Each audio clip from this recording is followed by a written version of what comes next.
Bienvenidos a mi casa, soy Guillermo Arduino, esto es Encuentro Digital CNN desde Atlanta. Estoy de regreso de mis vacaciones, me vino bien descansar 2 semanas, pero desde luego no descansé en cuanto a mi contacto con la información y mucho ha pasado.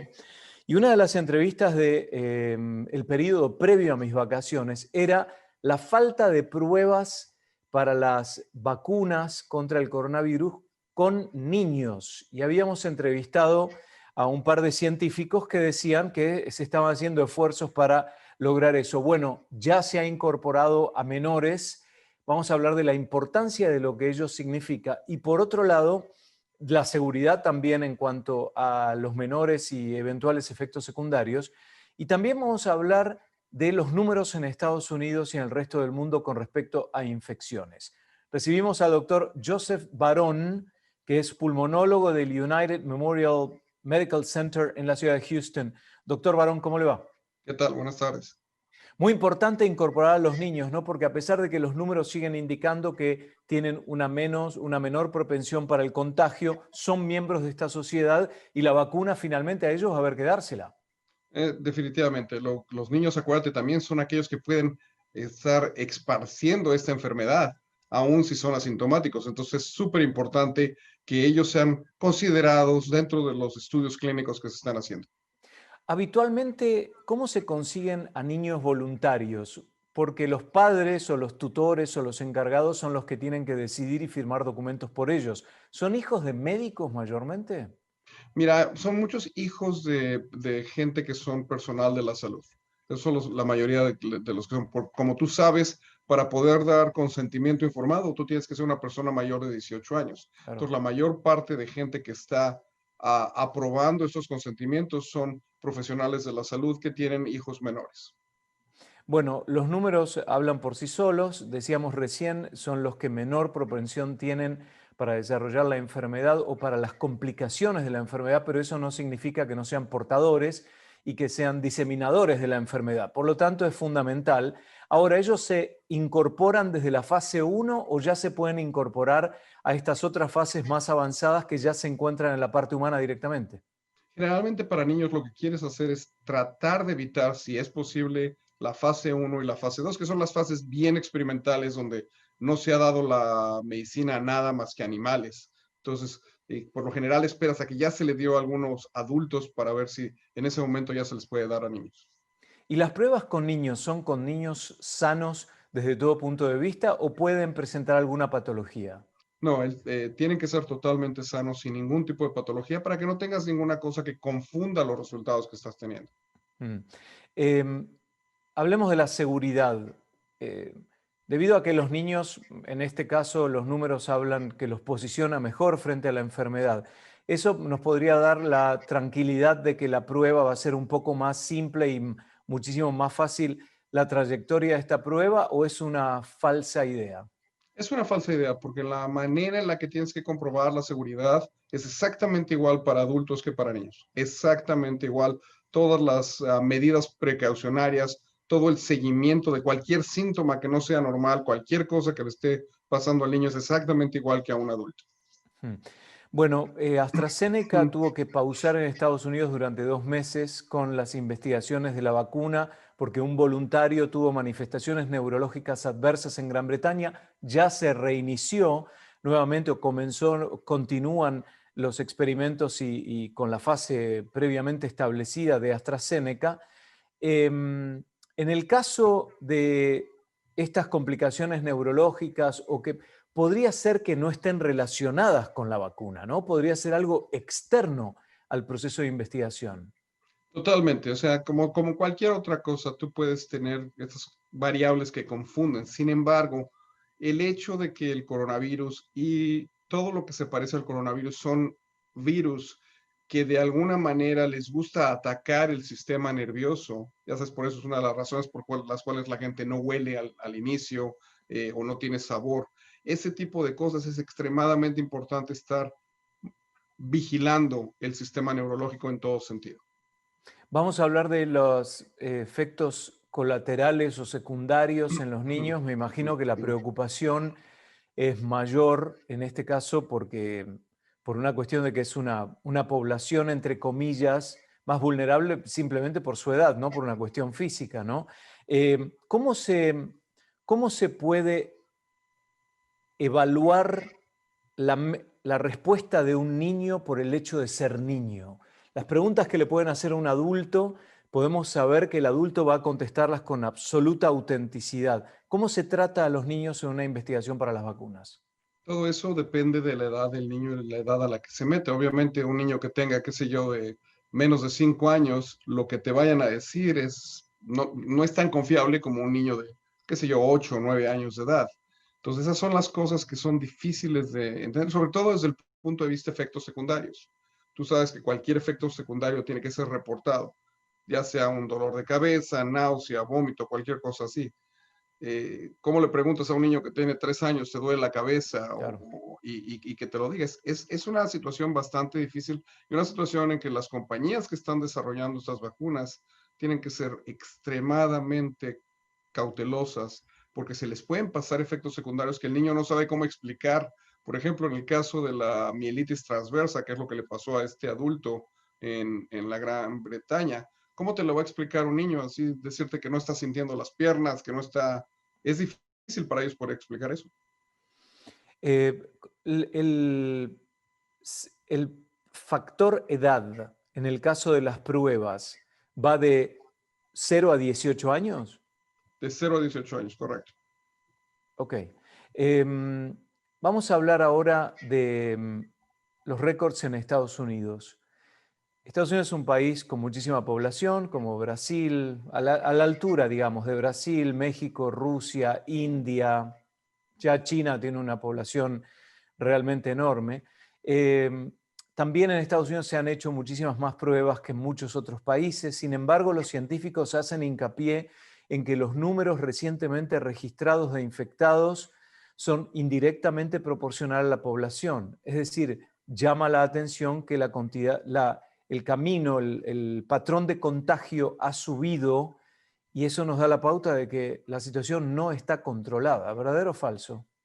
Eso es totalmente verdadero. Por ejemplo, nosotros en United Memorial Medical Center hemos hecho 183,000 pruebas y a lo largo de todos estos 7 meses, 8 meses, tenemos una positividad de alrededor del 22%.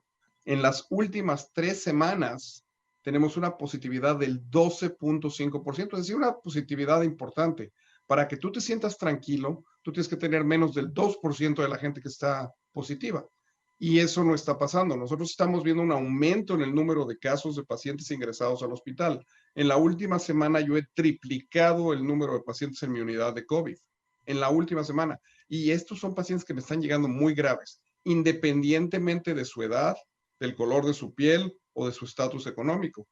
Ayer admití una muchacha de 36 años. Ayer desafortunadamente perdimos a un muchacho de 29 años sin ninguna enfermedad previa que llegó gravísimo al hospital. ¿Por qué? Porque la decisión de acercarse al hospital es tardía. Mira, una de las cosas que pasa, y sobre todo en la población latinoamericana, no quieren venir al hospital. Tienen esa idea de que si vienen al hospital se van a contagiar de COVID. Las otras dos factores que tienen, uno de ellos es que, por ejemplo, ellos les da miedo que van a llegar al hospital y se van a morir en el hospital.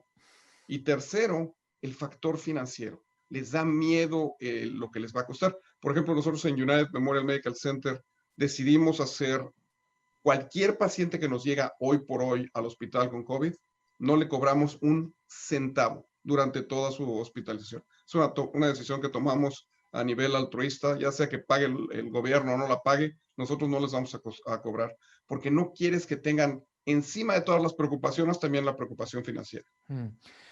¿Será el hecho de que le tienen miedo a la soledad en medio de la enfermedad por el tema del confinamiento? ¿Manifiestan los pacientes eso, la falta de comunicación o cercanía de la familia como un factor? Mira, el 100% de mis pacientes, 100% de los pacientes que yo pongo en la unidad de cuidados COVID, se vuelven ansiosos, se deprimen. ¿Por qué? Porque pues, entras a un cuarto en el que estás confinado, como tú dices. Yo llego disfrazado con un traje que parezco astronauta. El paciente sabe que soy yo porque yo me pongo una foto mía afuera para que me pueda ver, pero la Mm. mayoría de la gente no lo hace no pueden salir a hablar con sus familiares. Si traen su teléfono, pues pueden hacer una videollamada con ellos. Es muy limitado el contacto que tienen con otros humanos. De hecho, todos los cuartos de nuestros pacientes tienen cámaras y tratamos de evitar entrar a verlos lo más que se puede. No es como cualquier otro lugar en donde vas y checas al paciente 10 veces al día, 15 veces al día. Aquí usamos demasiados sistemas automáticos de signos vitales, de cosas por el estilo, para que no haya mucho contacto y esa exposición al virus por la gente que está trabajando conmigo. Volvamos un minutito a los números. Ese 12%, que es un número muy significativo, ¿no? Se ve también directamente proporcional en cuanto a infecciones y en cuanto a casos graves que requieren unidad de cuidados intensivos. Mira, lo primero que te tengo que decir es que de toda esa gente que son positiva, el 48% es totalmente asintomático. Que suena muy padre, ¿no? No es gran cosa. El problema es que tú como persona que está caminando en la calle no tienes idea quién lo tiene y quién no lo tiene. A mí, cuando vas a otro país, ves que a todo el mundo te checa la temperatura, pero lo que la gente no entiende es que hay un 48% de gente que no va a tener temperatura. Yo digo, ojos vemos, coronavirus no sabemos. Tú no tienes idea quién lo tiene. Y es muy importante que eso lo entienda la gente. Porque si no sabes quién lo tiene y no estás teniendo esas medidas de seguridad de mantener tu distancia sana, usar tu mascarilla, te vas a meter en problemas. Ayer yo volé desde Miami a Atlanta, es un vuelo de 2 horas. El avión estaba lleno, había solo 2 asientos libres y yo tenía 2 personas a mi derecha, pasillo, 3 personas a mi izquierda, es decir, no había suficiente distancia. Sí, sé que la ventilación en los aviones es mejor, la filtración del aire también. Yo llevé doble máscara, doble, y en todo momento pensé en no tocarme ni los ojos ni la nariz.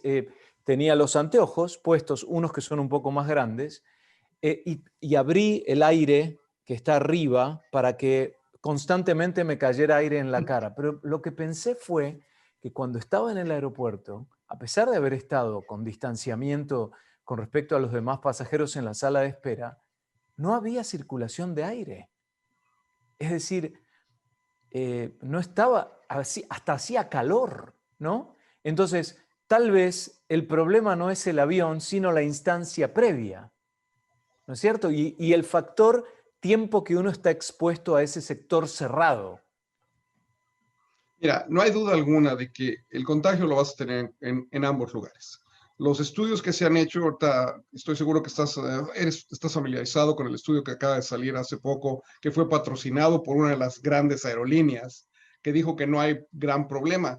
Bueno, no hay gran problema si eres un maniquí, porque fue hecho en maniquís, pero si eres humano, en el que, como dices tú, te tocas la cara o te estás tocando alguna otra cosa, tocas superficies, claro que te puede pasar. Estar afuera esperando al avión, estar en la cola del avión, por más distanciamiento que tengas, por más mascarilla que tengas, sí existe un riesgo. Y sobre todo porque va a haber gente que no está poniendo atención o que no le interesa esto, que tienen lo que yo le llamo el síndrome de fatiga de COVID, ¿no? Ya no quieren saber de COVID. Prendes la televisión, COVID. Apagas la televisión, COVID. Hay mucha gente que se quita la mascarilla o la usa mal a propósito porque ya no la aguanta.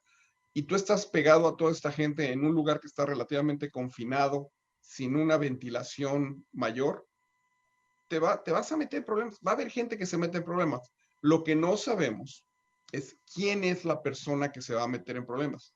No tenemos esa forma de adivinar quién lo va a hacer. Eso sería ideal, ¿no? Sí, la mayoría de la gente a las que les da COVID no les pasa nada, pero hay una pequeña cantidad de gente que les pasa y como ya viste, no estamos en 230,000 muertos en este país y se estima que para febrero, si las cosas van como van ahorita, puede subir hasta 500,000. ¿Estamos hablando de récords, los números que vemos en Estados Unidos? Totalmente. Estamos viendo, se ha muerto más gente en esta pandemia que en un par de guerras combinadas. O sea, te estás dando cuenta de que esto está bastante. Hay predicciones que las siguientes 6 a 12 semanas los Estados Unidos va a sufrir lo que ellos llaman una ola muy oscura de muertes. si la gente no hace caso. Yo creo, bueno, no es una medición científica, pero en redes sociales, si uno se fija, la cantidad de posteos de muertes en los últimos meses, sin aclarar si es por coronavirus o qué, es muy significativo. Gente de mediana a edad mayor que por una u otra razón se muere, cosa que yo lo noto porque siempre reacciono y le expreso mi pésame a la persona, la conozca o no, porque tengo muchos televidentes, y es notable la cantidad de veces que tengo que hacer un comentario. En estos últimos meses, desde que comenzó la pandemia, es muy, pero muy significativo. Volvamos al episodio del aeropuerto. Si una persona va a un supermercado, es como ir a un aeropuerto. Si una persona va a una fiesta, va a un restaurante, es como ir a un aeropuerto. Más o menos el ejemplo que yo puse lo podemos aplicar para varios. ¿Cuál es el factor tiempo para que la persona diga, bueno, ok, voy a ser extremadamente cuidadoso en los próximos días para ver si pasé la prueba del aeropuerto, del supermercado, etcétera?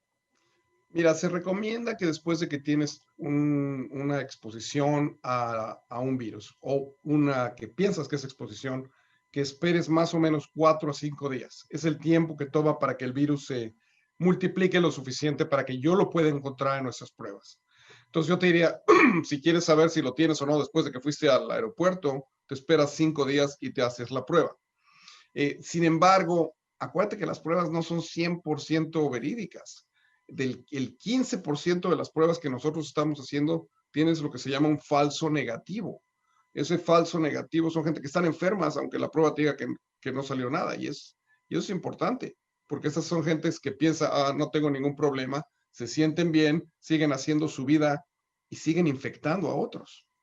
Ese es el PCR, ¿no? Del PCR. Nosotros estamos ahorita haciendo PCR, también estamos haciendo una cosa que se llama la prueba del antígeno. No estamos haciendo ya los anticuerpos porque, como tú sabes, los anticuerpos bajan con el tiempo y hemos tenido gente que se nos ha infectado 2 y 3 veces. Tenemos un señor que ya tuvo coronavirus por una tercera vez documentado. ¿Cómo es el caso de este señor?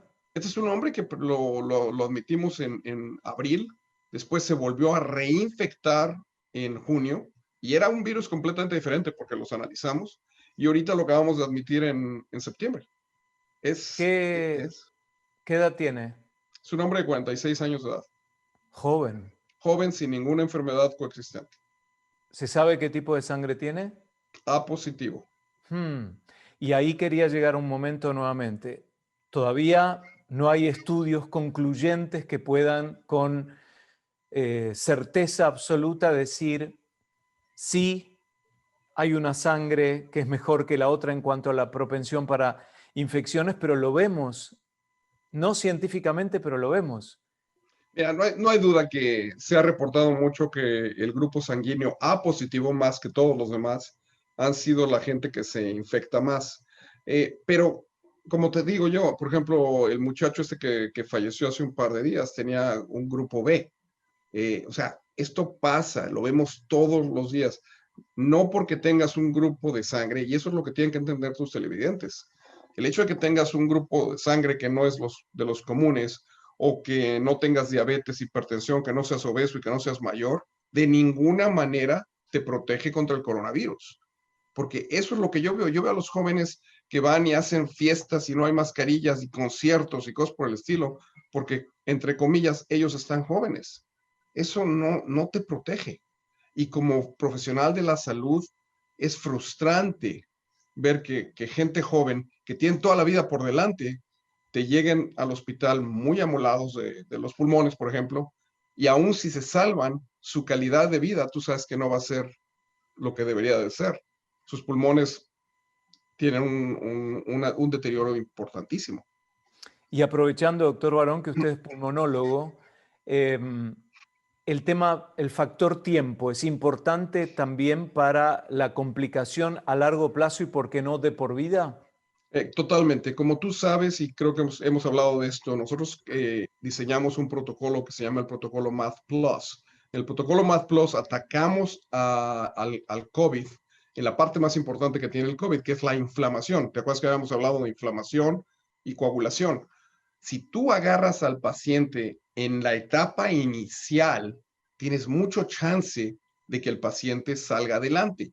Otra cosa que es importante, el manejo del paciente varía según las fases. Por ejemplo, el famoso Remdesivir, el famoso Regeneron, todo eso, te sirve si estás en la parte inicial, cuando el virus está multiplicando. Pero si el virus ya dejó de multiplicarse y tú nada más ahora estás tratando la inflamación y los coágulos que te dejó el COVID, no te sirve para nada el que estés dando Remdesivir o ninguno de los otros medicamentos. Entonces, es muy importante que seas evaluado tempranamente para que se te puedan dar los tratamientos que son apropiados a la fase de tu enfermedad. ¿Y cuál sería un disparador para que la persona diga, bueno, no tengo duda que estoy infectado, voy a acudir a tiempo al médico? Mira, yo creo que toda persona que está infectada tiene que platicar por lo menos con su médico. Eso es lo mínimo que pueden hacer. Sin embargo, si tú tienes falta de aire, dolor de pecho, una fiebre que no se va, eso indica que tienes que ir al hospital, no al médico, te tienes que ir al hospital. Porque como te dije, el tiempo que te toma la administración de tratamientos como los que tenemos ahora es lo que va a determinar si vas a tener cicatrización en los pulmones, si vas a tener complicaciones a largo plazo o si te vas a morir. Manejamos el COVID mucho mejor ahorita que como lo manejábamos en marzo, no hay duda alguna. Los pacientes quizás ya no se están muriendo tanto como antes porque los manejamos más efectivamente, ya sabemos qué tratar, pero también tenemos muchos que nos llegan tarde y que tienen ya cicatrización en los pulmones. Y aunque esta gente va a sobrevivir, van a terminar con consecuencias a largo plazo, requiriendo oxígeno. Algunos de ellos ya has visto que se les ha hecho hasta trasplantes de pulmones, cosas por el estilo. ¿Qué significa cicatrización en los pulmones? Mira, lo que pasa es que una vez que, ¿te acuerdas que te dije que el pulmón se inflama con COVID? Pero llega un momento en que ya no se puede inflamar más, entonces empiezas a producir tejido de cicatrización y el pulmón normal, la arquitectura del pulmón normal desaparece. Es decir, hay pedazos de pulmón que ya no sirven, que ya no son funcionales para el intercambio de oxígeno. Y es ahí donde te metes en problemas, es ahí la gente que va a requerir oxígeno por el resto de su vida. Cuando tú ves un muchacho de 26 años que va a requerir oxígeno por el resto de su vida, pues obviamente dices, si este muchacho hubiera llegado a este hospital hace 2 semanas, otro gallo cantaría. Hablemos del caso del presidente Donald Trump, que llamó mucho la atención. Dio positivo él, dio positivo su esposa, dio positivo su hija, su hijo.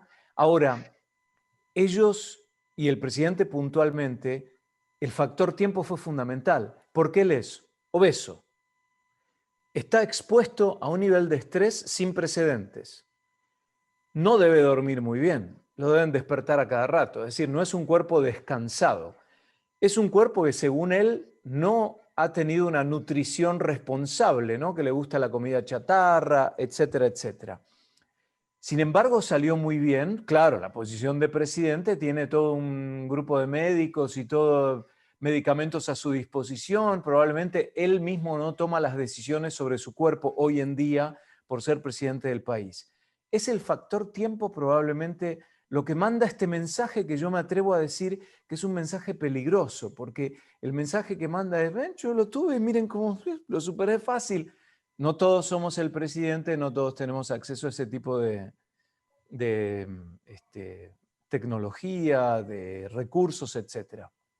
El problema de ese mensaje como tal es que es un mensaje que se puede malinterpretar y la gente puede decir, ay, mire, no le pasó nada al presidente. Sí, Claro. pero el presidente quizás tuvo tantita fiebre o cosa de nada e inmediatamente le estaban dando una medicina, por ejemplo, Regeneron, antes de que subiera el helicóptero.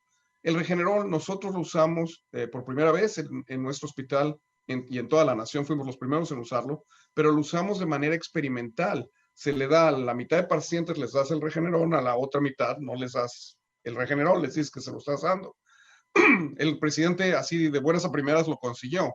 El Remdesivir, que como sabes en un momento dado fue muy difícil de conseguir, inmediatamente lo consiguió. Lo que el presidente recibió no es el estándar que se le da al resto de la humanidad.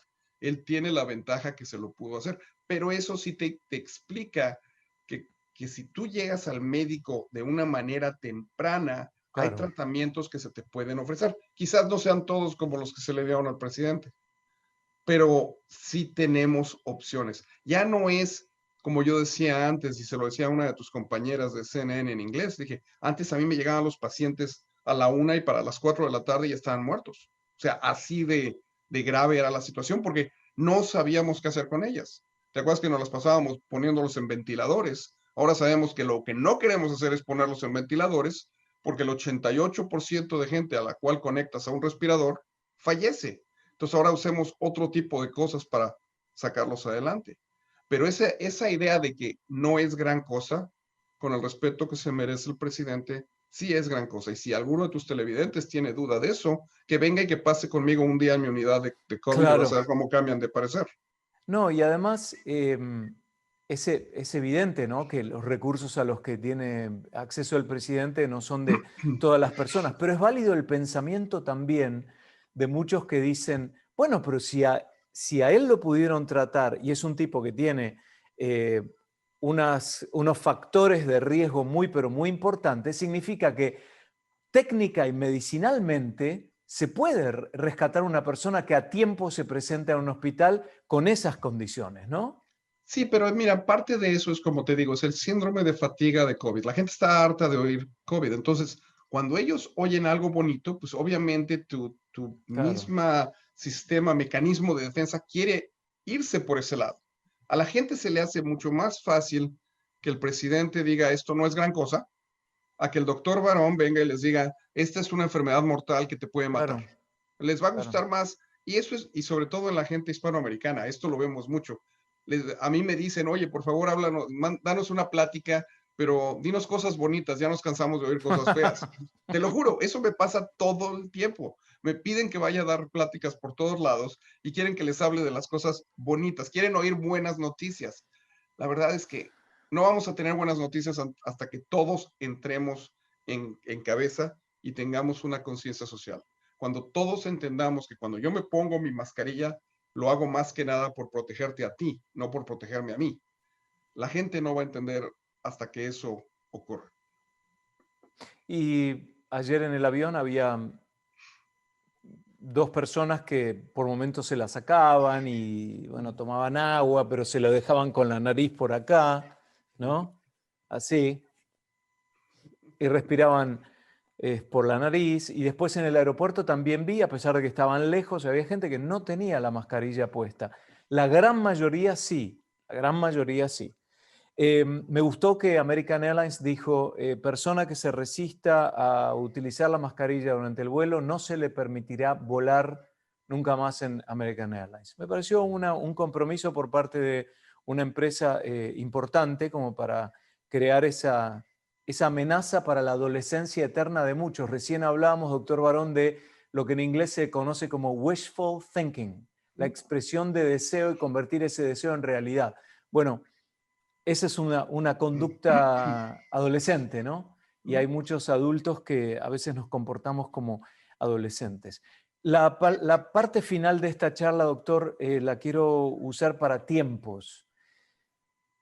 Termina en poco tiempo el 2020 y no tenemos una respuesta a una vacuna, ni que hablar el tema de la distribución, la producción, la distribución de la vacuna, como para poder decir, intentamos volver a lo que antes conocíamos como normal. ¿Cuál es la fecha que el doctor Barón maneja ahora como posibilidad de que haya distribución efectiva de una vacuna? Mira, hasta cierto punto estoy sesgado porque he hablado mucho con el doctor Peter Hotez, que ustedes usan mucho en CNN, y Peter tiene quizás la mejor vacuna que hay hoy por hoy. Y cuando yo he platicado con él, así el tiempo mejor para distribución de vacuna, estamos hablando a mediados, a fines del año 2021. Si nos va bien, usando esa vacuna como la vacuna estelar que ha tenido muy buenos resultados. Entonces, 2021 finales es cuando yo veo que esto ya empieza realmente a bajar. Y yo sé que a la gente no le gusta oír esto. Mis mismos padres que están cansados de haber estado en sus casas en México por 8 meses, pero no hay otra opción, a menos de que toda la gente tenga esta conciencia social de la que te dije, en la cual todos están respetando su distanciamiento, usar su mascarilla, lavarse las manos. Esto no va a pasar y entre más se quejen, entre más se manifiesten, entre más hagan todo el tipo de locuras que están haciendo, esto va a tardar más y más y más. Exactamente lo mismo que pasó en 1918 cuando cayó la influenza española. Aunque tenemos mucho mejor medicina hoy por hoy. Exactamente los mismos problemas que tenían en esa época, que la gente no quería ponerse las mascarillas, que la gente seguía conglomerada. Exactamente lo que nos está pasando. Cierro entonces y me gustaría que me corrigiera, doctor, si digo algo equivocado. La actitud que debemos tomar es pensar fines de 2021 como el objetivo probable a concretar de un manejo del virus a través de la vacuna a nivel global. Y por otro lado, me parece que no solo necesitamos la parte científica, la respuesta de la ciencia, sino también la parte de liderazgo. Y el liderazgo bien entendido a nivel político, nacional, internacional, a nivel institucional, escuelas, hospitales, clubes, asociaciones a las que pertenecemos, y a nivel familiar, el grupo final, liderazgo dentro de casa, como para marcar el camino, el ejemplo y todos seguir hacia allí. ¿Qué le parece? Mira, creo que ahora sí que le atinaste al 100%. La única cosa que yo añadiría es, necesitamos un mensaje que sea uniforme. Ya no podemos estar oyendo diferentes cosas de gente porque, como te digo, tus televidentes están confundidos. No saben a quién creerle. Necesitamos a alguien que ponga todo esto junto de una manera digestible para todos nosotros, que le entendamos todos nosotros y que podamos de alguna manera seguir estas reglas o estas sugerencias. Y hasta cierto punto, así como dijiste, ¿no? Lo que hizo American Airlines. Yo creo que tenemos que tomar una actitud así, de así medio como de un papá enojado. Si haces esto, te hago esto, porque es la única manera en la que vamos a entender. Vivimos en un país con muchas libertades y yo creo que eso es lo que nos está metiendo en problemas. Mira cómo está ahorita Wuhan, China. La gente está caminando sin mascarillas. ¿Por qué? Porque los encerraron a todos por un mes. Los encerraron a todos por un mes y todo el mundo tuvo que aprender y hacer las cosas como deben. Aquí cada quien hace lo que se les da la gana. Ese es el problema que yo veo a nivel Estados Unidos. Y el problema es que Latinoamérica nos copia y nos copia muchísimo. Entonces, por eso tus televidentes, yo creo que lo único que les puedo pedir y suplicar es que mantengan su distanciamiento, que usen su mascarilla bien, no por abajo, así como enseñaste, abajo de la nariz, que se laven mucho las manos y que estén al pendiente de las nuevas cosas de las que estamos hablando. Es una enfermedad que está cambiando constantemente. Todos los días aprendemos algo nuevo. Y ojalá yo esté equivocado, ojalá el tiempo se acorte y en lugar de que estemos esperando hasta fines del año que viene, esto acabe antes. Así me puedes entrevistar en tu show en vivo. Exactamente. Alta expectativa puede traer un alto nivel de frustración, así que tenemos que saber Totalmente. eso bien claro. Doctor Joseph Barón es pulmonólogo del United Memorial Medical Center desde la ciudad de Houston. Un gusto hablar nuevamente con usted, doctor. Nuestro Es un placer. agradecimiento. Gracias por invitar. Y a todos ustedes, gracias por acompañarnos. Soy Guillermo Arduino. Hasta el próximo Encuentro Digital CNN.